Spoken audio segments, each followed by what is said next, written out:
আলেমদেরকে যতই ষড়যন্ত্র করা হোক, আলেমদের যত বিরুদ্ধাচরণ করা হোক, আলেমদের পিছনে যতই লাগালাগি করা হোক, আলেমদেরকে যত ধরনের জেল জুলুম খাটানো হোক, কিন্তু দেখা গেছে জেল থেকে বের হওয়ার পরে আলেমদেরকে মানুষ দেয় ফুলের মালা, আর এদেরকে মানুষ মারে ডিমের মালা। কথা কোন ঠিক না বেঠে? এই জন্য মেরে মোহতারাম ভাইও, আজকে একটা মাদ্রাসার মাহফিল। কিসের মাহফিল? মাদ্রাসার মাহফিল। আল্লাহ তাআলা সবচেয়ে বেশি সম্মান রেখেছেন আলেমদের। কাদের? আলেমদের সম্মান। আজকে আমি যে এখানে বসেছি, আমার ব্যক্তিগত কোনো ক্রেডিট নাই, ব্যক্তিগত কোনো বরত্ব নাই। আজকে আমাকে আপনারা দাওয়াত দিয়েছেন, এখানে বসিয়েছেন আল্লাহর কোরআনের ইলমের কারণে। ঠিক না ভাই? ঠিক। আমার সে সুন্দর মানুষ আছে না নাই? আমার সে ওজন মানুষ আছে না নাই? লম্বা মানুষ আছে না নাই? দেখতে ভালো আছে না নাই? তাকে না বসাইয়া আমারে বসাইছেন, কারণ হলো ইলমের জন্য, আমার জন্য না। কিসের জন্য? ইলমের জন্য, আমার জন্য না। এই জন্য মেরে মুহতারাম ভাইও, আল্লাহ তাআলা বলেন যারা ইলমে ওয়াহির অধিকারী হবে, যাদের মধ্যে ইলম আসবে, আমি আল্লাহ তাদের সম্মান আরশ থেকে বাড়াইয়া দিব। কোথায় থেকে বাড়াই দিবে? কথা কন না, কোথায় থেকে বাড়াই দিবে? আরশ থেকে। কোথায় থেকে? এবার আসেন, আল্লাহ তাআলা সর্বপ্রথম ফেরেশতাদেরকে ডাক দিলেন, ও আমার ফেরেশতারা, ও আমার ফেরেশতারা, আমি আমার প্রতিনিধি বানাইয়া পৃথিবীতে পাঠাইতে চাই, তোমরা কি বলো?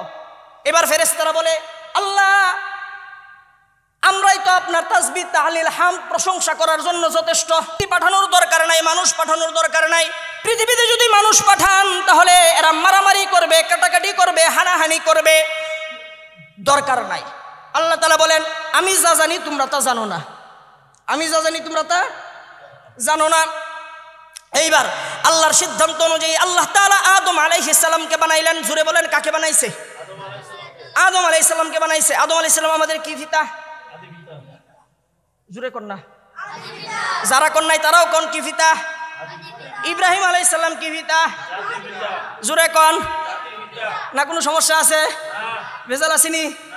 এবার আদম আলাইহিস সালামকে বানাইলেন। প্রথম মানুষের নাম কি? জুড়ে কন, আদম আলাইহিস সালাম। আমার কথা রাগ করতেছেন আপনারা? দেখেন, আদম আলাইহিস সালাম। এবার আদম আলাইহিস সালামকে বানাইলেন, ফেরেশতারা না করার পরেও আল্লাহ বানাইলেন। আল্লাহ বলেন, আমি যা জানি তোমরা জানো না। গায়বের খবর কে জানে?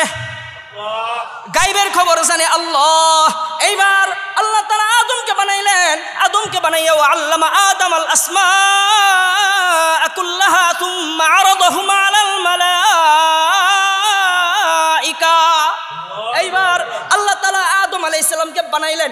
বানাইয়া আদমকে বললেন, ও আদম, এইটার নাম হলো এইটা, এইটার নাম হলো এইটা, এইটার নাম হলো এইটা। কে শিখাইয়া দিছে? আল্লাহ। কারে শিখাইছে? আদম রে শিখাইছে। এই আদমকে আল্লাহ তাআলা ইলম শিখাইয়া দিলেন। ইলম শিখাইয়া এইবার ফেরেশতাদের সামনে উপস্থিত করলেন। উপস্থিত করে ফেরেশতাদেরকে বললেন, ও আমার ফেরেশতারা, এইবার তোমরা বলো এই জিনিসগুলোর নাম কি? ফেরেশতারা বলে, আল্লাহ গো, আপনি যা শিখাইছেন তাই জানি, এর বাইরে কিছু জানি না। এইবার আল্লাহ তাআলা বলেন, দেখো তোমরা তো পারলা না। এইবার আদমকে বলে, ও আদম, এদিকে আসো, এদিকে আসো, এদিকে আসো।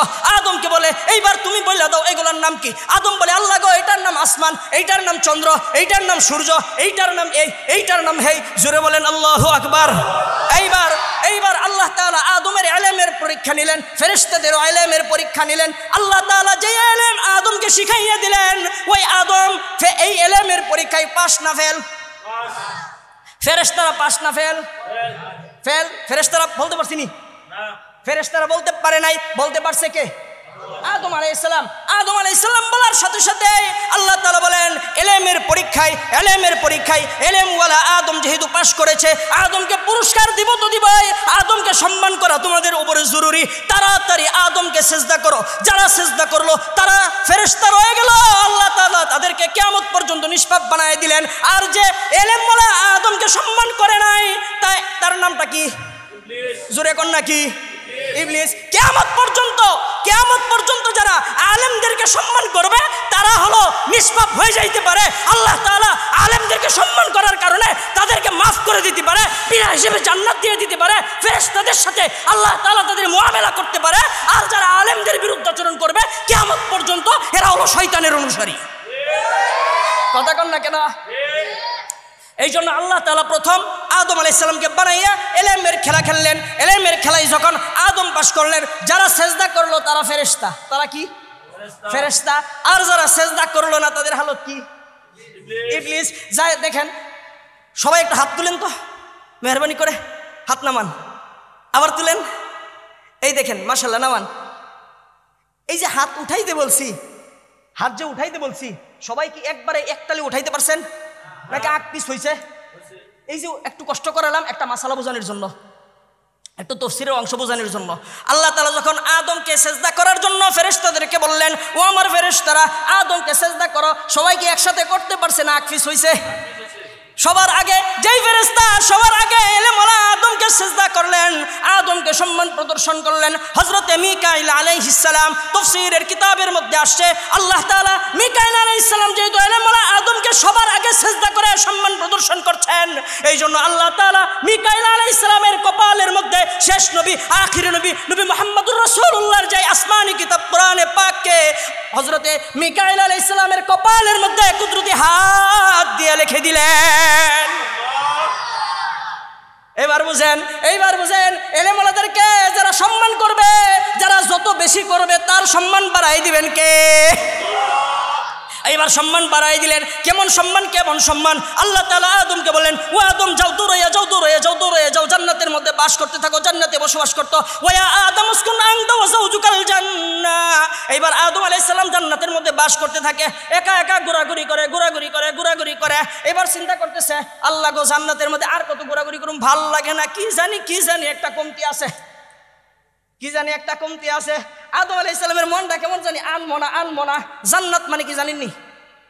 কথা কই না, জান্নাত মানে জানেননি? জান্নাতের পরে সেটা একটু দিমু, জান্নাতের পরে সেটা নিবেন ইনশাআল্লাহ। কথা কন না, লরে সরে না দিহেরা ইনশাআল্লাহ।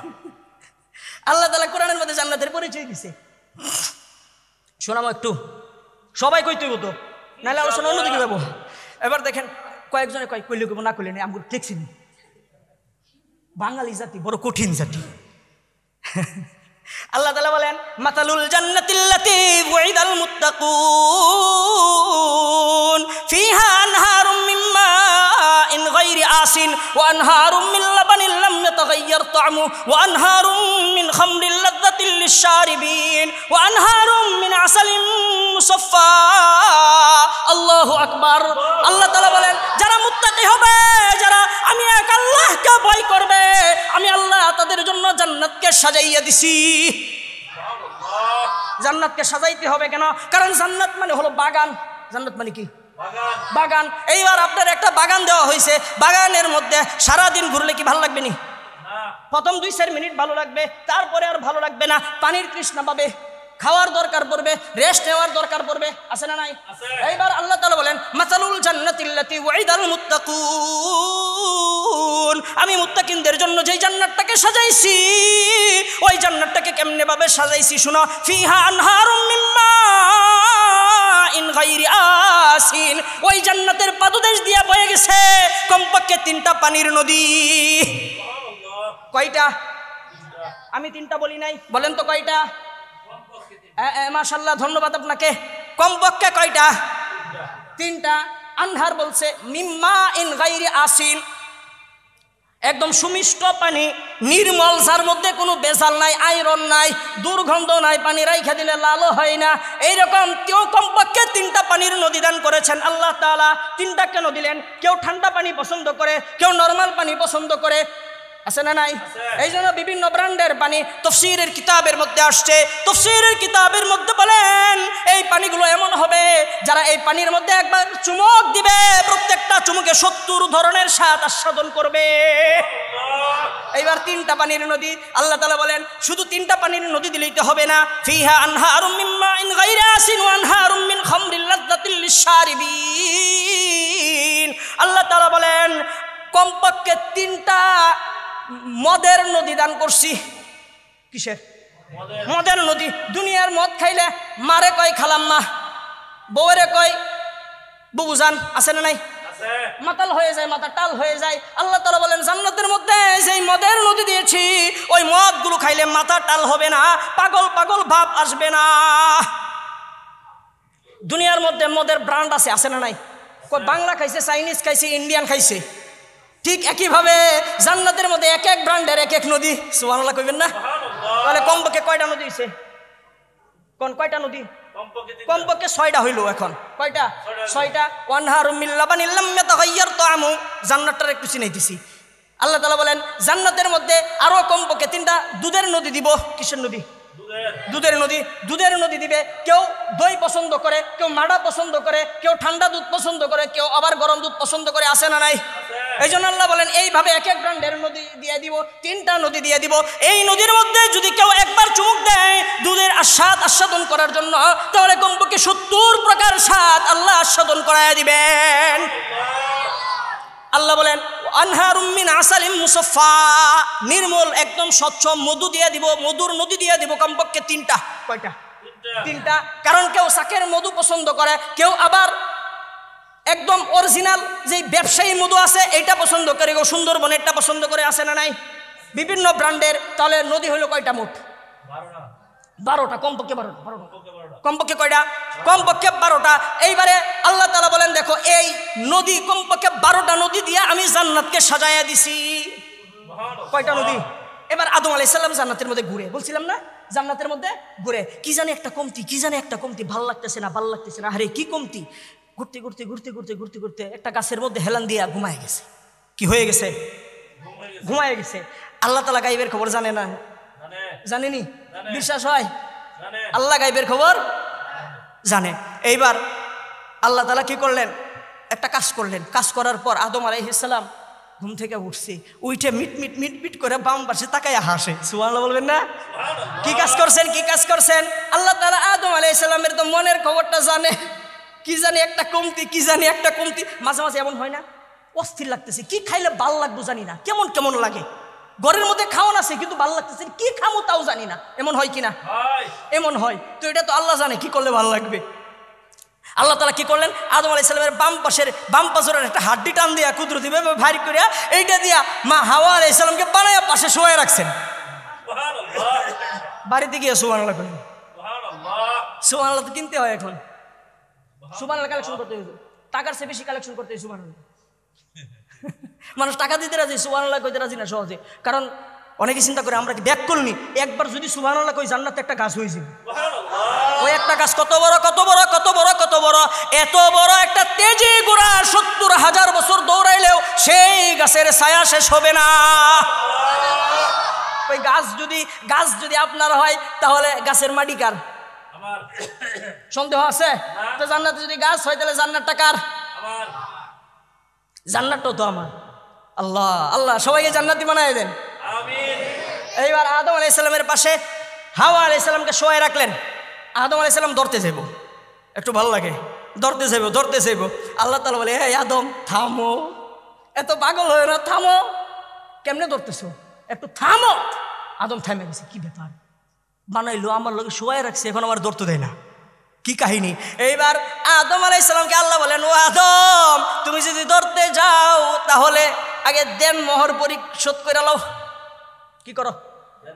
দেন মোহর পরিশোধ করো। আদম কই আমি দেন মোহর পামু কই, এখন টাকা পয়সা আসেনি, দেন মোহর কই পামু? আল্লাহ বলেন দেন মোহর টাকা পয়সা দিতে হবে না, তুমি একবার শুধু আমার হাবিব শেষ নবী মুহাম্মদ সাল্লাল্লাহু আলাইহি ওয়াসাল্লামের প্রতি একবার দুরূদ পড়ে নাও, সাথে সাথে দেন মোহর আদায় হয়ে যাবে। এই নবীর উম্মত হয়ে খুশি না বেজার? এবার দেখেন এই নবীরে যখন আল্লাহ তাআলা ওহী দিলেন, আল্লাহ তাআলা নবুয়ত দান করলেন। কেমনে দিলেন? আল্লাহ তাআলা পারতেন নবীজিকে ঘোষণা দেয়া দিতে, ও নবী আপনাকে আমি এখন নবুয়ত দান করে দিলাম। এইভাবে করে নাই। আদমকে বানাইয়া আল্লাহ তাআলা প্রথম ইলম শিক্ষা দিলেন। কি শিক্ষা মনে আছে নি? ইলম শিক্ষা দিলেন। এইবার নবী মুহাম্মদ সাল্লাল্লাহু আলাইহি ওয়াসাল্লামকে যখন নবুয়ত দান করলেন, কেমন অবস্থায় দান করলেন? নবী মুহাম্মদ সাল্লাল্লাহু আলাইহি ওয়াসাল্লাম হেরা গুহায় যখন একের পর একদিন একদম মগ্নতার সাথে নিবৃত্তে নীরবে একাকিত্ব একাগ্র চিত্তে ইবাদত করতে লাগলেন। এমত অবস্থায় হযরতে জিবরাইল আমিন আলাইহিস সালামের কাছে আল্লাহ তাআলা নবুয়তের বার্তা দিয়া পাঠিয়ে দিলেন। বার্তাটা কি? বার্তাটা হলো ইকরা। সুবহানাল্লাহ কইবেন না? বার্তাটা এমন না যে আজকে থেকে আপনি নবী, এটা না, বার্তাটা হলো ইলম। বার্তাটা কি কথা কন না? বার্তাটাও হলো ইলম। প্রথম মানুষ আদমকে আল্লাহ তাআলা প্রথম শিক্ষা দিলেন ইলম। শেষ নবী মুহাম্মদ সাল্লাল্লাহু আলাইহি ওয়াসাল্লামকে প্রথম শিক্ষা দিলেন কি? জোরে বলেন, ইলম। এইবার ওই ইলম এর পাওয়ার কেমন, পাওয়ার কেমন, পাওয়ার কেমন? নবী মুহাম্মদ সাল্লাল্লাহু আলাইহি সাল্লামের যুগে যাদেরকে আইয়ামে জাহিলিয়াত বলে এখনো গালি দেই আমরা, জাহালতের যুগ, মূর্খতার যুগ, জ্যান্ত মেয়ে প্রসব করলে জ্যান্ত মাটিতে পুঁতে ফেলতো, যাদের মধ্যে কোনো মানবতা ছিল না, কুমানুষ ছিল, অমানুষ ছিল, আল্লাহ তাআলা তাদেরকেও সোনার মানুষ বানাই দিয়েছে ইলমের কারণে। সুবহানাল্লাহ বলবেন না? ইলমের কারণে সোনার মানুষ বানাই দিয়েছে। কাজেই মনে রাখবেন, এই দেশকে যদি এখনো সংশোধন করতে চান, এই দেশকে যদি পরিশুদ্ধ করতে চান, এই দেশকে যদি গড়তে চান, তাহলে অবশ্যই ইলম ওয়ালাদের সোহবত ছাড়া নাস্তিকবাদের পিছনে ঘুরে দেশকে সংশোধন করা সম্ভব নয়। দেশকে যদি সংশোধন করতে চান, দেশকে যদি এগিয়ে নিতে চান, দেশকে যদি আল্লাহর কাছে আপনারা গ্রহণযোগ্যতা আদায় করতে চান, দুর্ভিক্ষ থেকে যদি দেশকে হেফাজত করতে চান, দ্রব্যমূল্যের দাম যদি কমাতে চান, তাহলে আলেমদের নেতৃত্বে দেশ পরিচালনা করতে হবে। এর কোনো বিকল্প আছে? কথা কন, এর কোনো বিকল্প নাই। একটা তিতা কথা কই, শুনবেন নি? কথা তো প্রায় সময় তিতাই কই, কিন্তু এলাকা দেখে একটু মিঠা কোন লাগে, বেশি তিতা করলে আবার সমস্যা। ওই দিন দেখছি আরে এখন বড় বড় কথা কয়। আচ্ছা দেখেন, একটা উদাহরণ দেই আগে, তাহলে বুঝতে সুবিধা হইব, ঠিক না? হযরতে আলী কাররামাল্লাহু ওয়াজহা রাদিয়াল্লাহু তাআলা আনহু, নাম শুনছেন? আলী রাদিয়াল্লাহু তাআলা আনহু নাম শুনছেন আপনারা? উনি কে জানেননি? চতুর্থ খলিফা। হ্যাঁ, এত সহজ পরিচয় দিলে হবে না। আরে মিয়া, নবীজির কলিজার টুকরা মা ফাতেমা রাদিয়াল্লাহু তাআলা আনহাকে যার হাতে উঠাই দিছে। আল্লাহু আকবার। নবীজি বলেন, আনা মদিনাতুল ইলমি ওয়া আলিয়ুন বাবুহা, আমি হলাম ইলমের শহর, আমার কাছে পৌঁছার জন্য দরজা হলো আলী। সুবহানাল্লাহ। তাহলে আলীর কেমন ইলম? এই আলী রাদিয়াল্লাহু তাআলা আনহু যখন খলিফাতুল মুসলিমিন, হযরতে রাসূল করিম সাল্লাল্লাহু আলাইহি ওয়াসাল্লাম যখন মুসলিম উম্মার প্রধানমন্ত্রী, তখন ইসলামী খেলাফতের রাজধানী ছিল মদিনায়। হযরতে আবু বকর যখন খলিফা হলেন, রাজধানীর নাম মদিনা। হযরতে ওমর ফারুক যখন খলিফাতুল মুসলিমিন হলেন, তখনও রাজধানীর নাম হলো মদিনা। উসমান রাদিয়াল্লাহু তাআলা আনহু যখন খলিফা হলেন, তখনও রাজধানীর নাম হলো মদিনা। কিন্তু হযরতে আলী কাররামাল্লাহু ওয়াজহা রাদিয়াল্লাহু তাআলা আনহু যখন খলিফাতুল মুসলিমিন হলেন, তখন রাজধানী ঘোষণা করলেন কুফা। রাজধানী কি? কুফায়। সেটা আরো বৃহৎ একটা আলোচনা, সেদিকে যাব না। কেন কুফাকে ঘোষণা করলো? সূক্ষ্ম কথা, সূক্ষ্ম কথা। আলী রাদিয়াল্লাহু তাআলা কুফা রাজধানী ঘোষণা করলেন, ওইখানে রাজধানীতে বসবাস শুরু করলেন। এমতো অবস্থায় হঠাৎ করে আলী রাদিয়াল্লাহু তাআলা একদিন বাজারে গেলেন, গিয়ে দেখে এক ইহুদি একটা লৌহ বর্ম বিক্রি করতেছে আলীর সামনে। এই লৌহ বর্মটা তাকায় দেখে, ওরে এই লৌহ বর্ম তো দেখে আমার লৌহ বর্ম, কয়েকদিন আগে হারায় গেছে, এটা আমার লৌহ বর্ম। এইবার আলী রাদিয়াল্লাহু তাআলা আনহু খলিফাতুল মুসলিমিন, প্রধানমন্ত্রী দেশের, এবার ওই ইহুদিকে গিয়ে বলল, এই শুনো, এই লৌহ বর্মটা আমার, আমাকে দিয়ে দাও। ইহুদি বলে, বললেই হইল, এই লৌহ বর্ম আমার। আলী বলে আমার, ইহুদি বলে আমার। আলী বলেন, ভাই অমুক দিন অমুক জায়গায় যাওয়ার সময় অমুক জায়গায় আমার গোড়ার পিঠ থেকে এই লৌহ বর্মটা পড়ে গিয়েছিল, তারপর থেকে আমি আর পাই না, এই লৌহ বর্মটা দিয়ে দাও। ইহুদি বলে, ভাই দেওয়া যাবে না, লৌহ বর্মটা আমার কাছে। এক পর্যায়ে আলী রাদিয়াল্লাহু তাআলা বলেন, চলো যাই বিচারপতির কাছে। চলে গেলেন বিচারপতির কাছে। কে নিয়ে গেছে বলেন তো? দেশের প্রধানমন্ত্রী। দেশের কি? দেশের প্রধানমন্ত্রী নিয়ে গেছে বিচারকের কাছে। বিচারক হলো সুরাই রাদিয়াল্লাহু তাআলা আনহু। সুরাইয়ের কাছে গেছে, যাওয়ার পরে সুরাই দেখে বলতেছে, খলিফাতুল মুসলিমিন কি নিয়ে আসছেন? এবার আলী বলে, দেখো আমার লৌহ বর্ম ওনার কাছে, আর উনি বিক্রি করতেছে। আমি বললাম আমার, সে আমাকে দিতে রাজি না, এটা বিচার করে দাও। এইবার কাজী বলেন, বিচারপতি বলেন, খলিফাতুল মুসলিমিন আপনার সাক্ষী প্রমাণ পেশ করুন। এবার আলী রাদিয়াল্লাহু তাআলা আনহু বলেন, আমার সাক্ষী আছে। কে সাক্ষী? বলতেছে, আমার ছেলে হাসান, আমার ছেলে হাসান, আর আমার এক গুলাম আছে যারা আমি আজাদ করে দিছি, ওই গুলাম, এই দুইজন হলো সাক্ষী। এইবার কাজী বলতেছে, প্রথম কথা হলো আপনার ছেলে হওয়ার কারণে আপনার পক্ষে সাক্ষ্য গ্রহণযোগ্য না। 2 নম্বর হলো আপনার গোলামকৃত আজাদ হওয়ার কারণেও আপনার ওই গোলামের সাক্ষ্য গ্রহণযোগ্য না। এই 2 জন ছাড়া নিরপেক্ষ 2 জন সাক্ষ্য নিয়ে আসেন। এবার আলী রাদিয়াল্লাহু তাআলা আনহু বলে, আরে সুরাই, তুমি কি নবীজির কাছে শোনো নাই? নবীজি বলেছেন, কাল হাসরের ময়দানে জান্নাতে যখন চলে যাবে, জান্নাতীদের সরদার হবে আমার হাসান। সুবহানাল্লাহ। এবার সুরাই রাদিয়াল্লাহু তাআলা আনহু বলে, ও আমিরুল মুমিনিন, খলিফাতুল মুসলিমিন, আমি সেই হাদিস জানি, কিন্তু হাদিসের কোনো জায়গায় লেখা নাই যে হাসানে যা কইব তাই হইল আমার মানতে হইব। কথা কোন না খা, এইটা তো লেখা নাই। কাজেই আমি এই সুপারিশ নিতে পারবো না। আপনার পক্ষ থেকে সুপারিশ আরো আছে? খলিফা বলে, আর সুপারিশ নাই। এইবার ইহুদিরে কাজী জিজ্ঞেস করে, বিচারপতি জিজ্ঞেস করে, আচ্ছা আপনার যেই লৌহবর্ম আপনি দাবি করতেছেন, আপনার পক্ষে একটু দেন, সুপারিশ সাক্ষ্য দেন। এইবার ইহুদি বলতেছে, আমার পক্ষে স্বাক্ষর দরকার নাই, আমার জিনিস আমার দখলে আছে, এটাই হলো বড় সাক্ষী। এটাই কি বড় সাক্ষী? দখল যার, কথা কন না, জিনিস কিন্তু তার, দখল যার, জিনিস তার। এইবার কাজী বিচার করলো যে ঠিক আছে, খলিফাতুল মুসলিমিন, আপনি এই জিনিস পাইতেছেন না, সাক্ষ্য প্রমাণ পেশ না করার কারণে, ইহুদি ভাই তুমি এটা নিয়ে যাও। সুবহানাল্লাহ কইবেন না? এইবার ইহুদির চোখ দিয়া পানি পড়ে, ইহুদি কান্দে কান্দে কান্দে। আলী বলে, ভাই কাঁদতেছো কেন? কাঁদতেছো কেন? ইহুদি বলে, এতদিন শুনেছি ইসলাম হলো শান্তির ধর্ম, কিন্তু নিজের চোখে দেখি নাই, আজকে নিজের চোখে দেখলাম খলিফাতুল মুসলিমিন প্রধানমন্ত্রী হওয়ার পরেও তার ছেলের সাক্ষীও যেমন গ্রহণ করা হলো না, তার গোলামকৃত আজাদের সাক্ষীও গ্রহণ করা হলো না, তার নিজের কথাটাও মানা হলো না। আমি বিধর্মী ইহুদি হওয়া সত্ত্বেও এই লৌহবর্মটা আমাকে দিয়ে দিল। ইসলাম এত ন্যায়, এত ইনসাফের ধর্ম, আর দেরি করতে চাই না, আর দেরি করতে চাই না, আমাকে পড়াইয়া দাও লা ইলাহা ইল্লাল্লাহ মুহাম্মাদুর রাসূলুল্লাহ। মুসলমান হয়ে গেল। মুসলমান হয়ে এবার বলে, খলিফাতুল মুসলিমিন লৌহবর্মটা তো আপনারই, আমার না, এটা নিয়ে যান। আলী বলে, তুমি যেহেতু ঈমান নিয়ে আসছো, কাজে আমি আর তোমার কাছ থেকে এই লৌহবর্ম নিব না, এটা তোমাকে হাদিয়া দিয়ে দিলাম, বরং আমার পক্ষ থেকে একটা গুড়া তোমাকে আমি হাদিয়া দিয়ে দিলাম। এই হলো ইসলামের নেতৃত্ব, এই হলো উলামায়ে কেরামের নেতৃত্বের নমুনা। আজকে